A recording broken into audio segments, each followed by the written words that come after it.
Hello guys, मैं Prince Kumar आपको Skylight education YouTube channel पे बहुत बहुत स्वागत करता हूं। मित्रों, मैं आपके साथ बात करने जा रहा हूं भारतीय संसद के बारे में।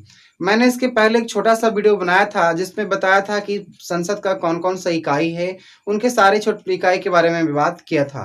लेकिन आज मैं पूरे डिटेल से विस्तार पूर्वक से बात करने जा रहा हूँ। तो चलिए, भारतीय संविधान के अनुच्छेद 79 में 79 में यह प्रावधान है कि भारत में एक संसद होगा।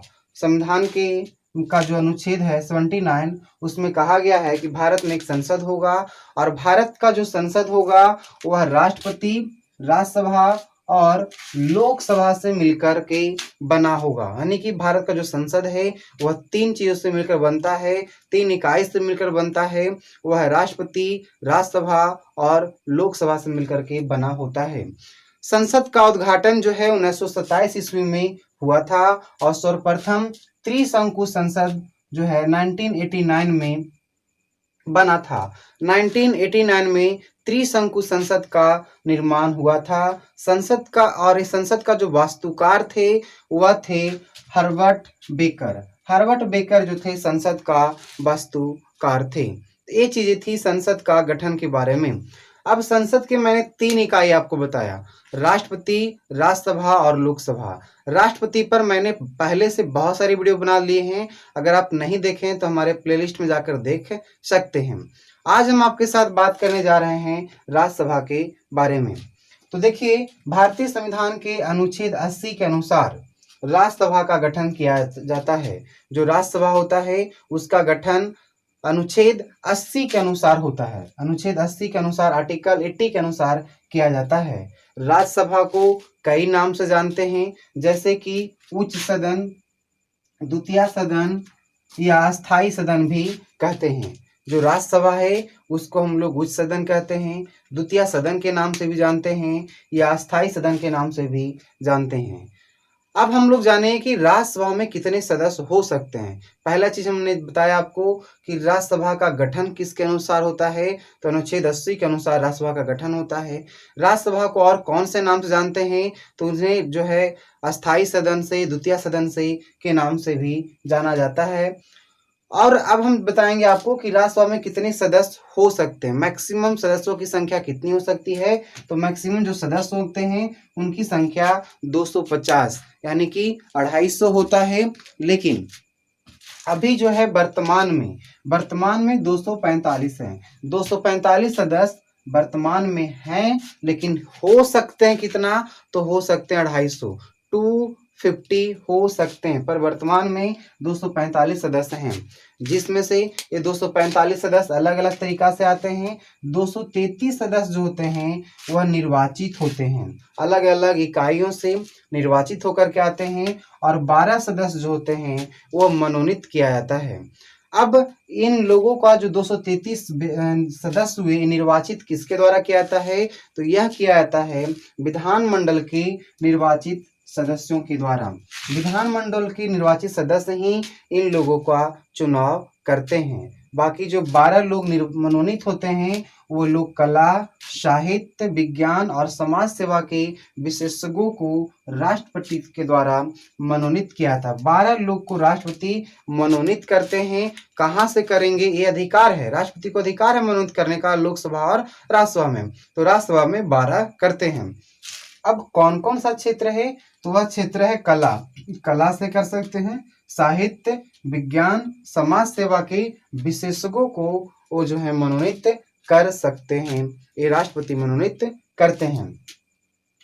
राज्यसभा में सीटों का जो बंटवारा है, सीटों का संख्या जो है वो भारतीय संविधान की अनुसूची 4 में राज्यसभा के लिए सीटों की संख्या निर्धारित है। मैंने जब अनुसूची आपके से बात कर रहा था अनुसूची के बारे में, तो सारे अनुसूची के बारे में मैं आपसे बात किया था और उसमें मैंने ये भी बोला था कि अनुसूची 4 में राज्यसभा के सीटों का निर्धारण किया गया है। सीटों का जो निर्धारण होता है वह जनसंख्या के आधार पर होता है। सीटों का निर्धारण जनसंख्या के आधार पर किया जाता है और सर्वाधिक यूपी से चुने जाते हैं। सदस्यों का जो निर्वाचन होता है वह एकल, संक्रमणीय, पद्धति के द्वारा किया जाता है। ये बहुत इंपॉर्टेंट है कि किस आधार पे किया जाता है सीटों का चुनाव। तो होता है सीटों का जो निर्धारण होता है वह सदस्य वो जनसंख्या के आधार पे किया जाता है। और दूसरी बात है कि सदस्यों का जो निर्वाचन कैसे होता है, तो वही कल संक्रमणी पद्धति के द्वारा निर्वाचन होता है।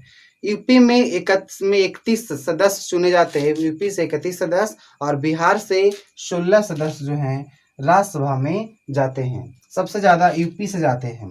उसके बाद ये जो सदस्य का योग्यता क्या होता है, कौन लोग राज्यसभा के सदस्य बनने के लायक होते हैं, वो कौन कौन से व्यक्ति हैं, क्या क्या गुण होना चाहिए।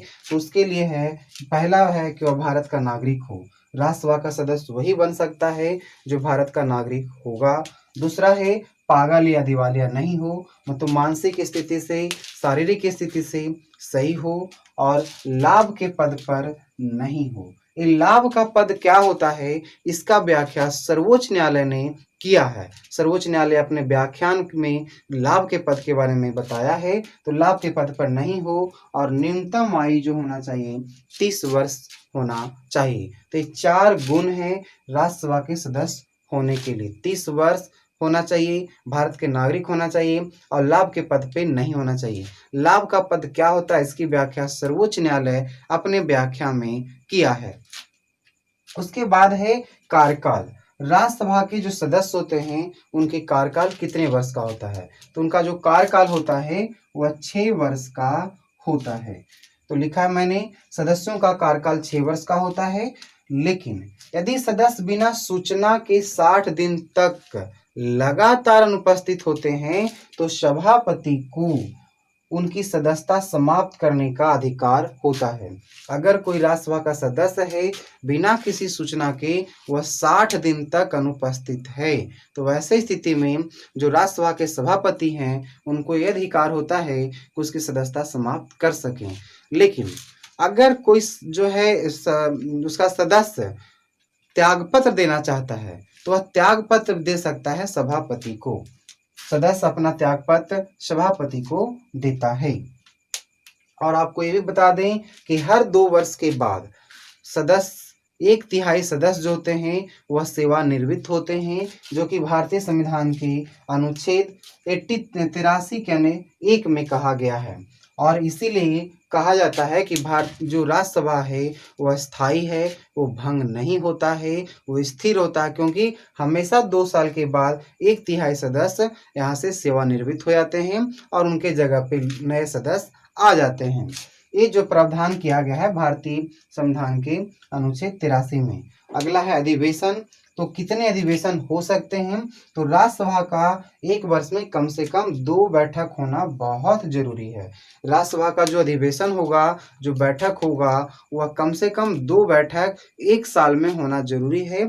और ये दोनों बैठक के बीच का अधिकतम समय 6 माह का होता है। लेकिन मैक्सिमम बैठक कितना होगा, अधिकतम बैठक कितना होगा, यह अनियमित है। मतलब बहुत सारे किए जा सकते हैं। ये जो है अधिकतम बैठक की संख्या अनिश्चित है, कितनों भी अधिकतम बैठक किया जा सकता है।